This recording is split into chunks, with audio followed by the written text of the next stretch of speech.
Hello दोस्तों, मैं आप लोगों में एक सब पावरफुल वीडियो लेकर आया हूँ।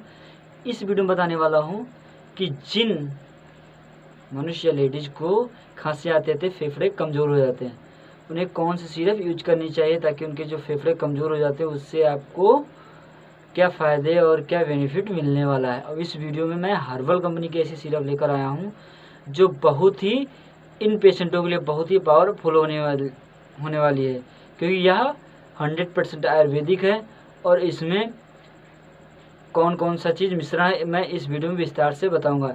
यदि आप मेरे जब भी नए हैं तो मेरे चैनल को सब्सक्राइब कर लें और बेल आइकन दबा दें और जुड़े वीडियो के इन तक, ताकि मेरे चैनल की कोई बातें आप लोगों से मिस ना हो। अब चलते हैं वीडियो की तरफ।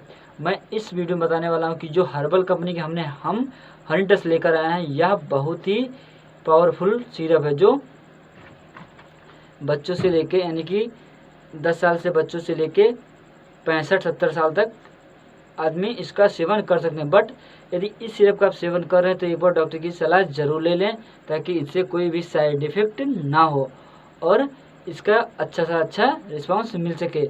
यदि आप इस सिरप का सेवन कर रहे हैं तो आप 3-4 चीज़ को विशेष ध्यान दें, यानी कि चावल और खट्टा मीठा इन सब चीज़ों का विशेष ध्यान दें ताकि कोई ऐसा साइड इफ़ेक्ट ना हो और आपको काफ़ी से काफ़ी अच्छा रिलीफ मिले। इसमें 100% आयुर्वेदिक चीज़ से मिलाया गया है, जैसे कि तुलसी की मात्रा में 100 ग्राम है और मेथी की 100 ग्राम है, कलौंजी, काली मिर्च, ये सब 100 ग्राम की मात्रा है।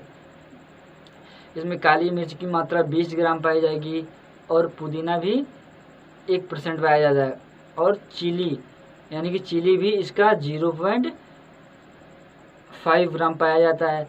यदि आप ऐसे कई से तत्व मिलाकर यह सिरप बनाई गई है ताकि यह शरीर में कोई भी साइड इफेक्ट ना करे। यदि आपका वेट कम है तो भी डॉक्टर की सलाह के बाद ही सिरप यूज करें। यदि आपका वेट ज़्यादा है तो भी डॉक्टर की सलाह ज़रूर ले लें, ताकि यह सिरप आप यदि यूज करें तो आपको काफ़ी से काफ़ी अच्छा रिजल्ट मिल जाए और आपके शरीर में कोई भी साइड इफेक्ट ना हो।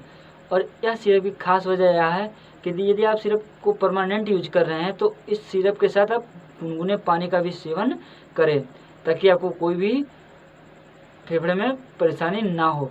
यदि आपका फेफड़ा ज़्यादा कमज़ोर हो गया हो तो आप छोटी जो ज्वार वाली चीज़ें इनका भी सेवन करें, ताकि आपको जो फेफड़े में दिक्कत आ जाती है, इन्फेक्शन हो जाता है, उससे काफ़ी आपको रिलीफ मिलेगा।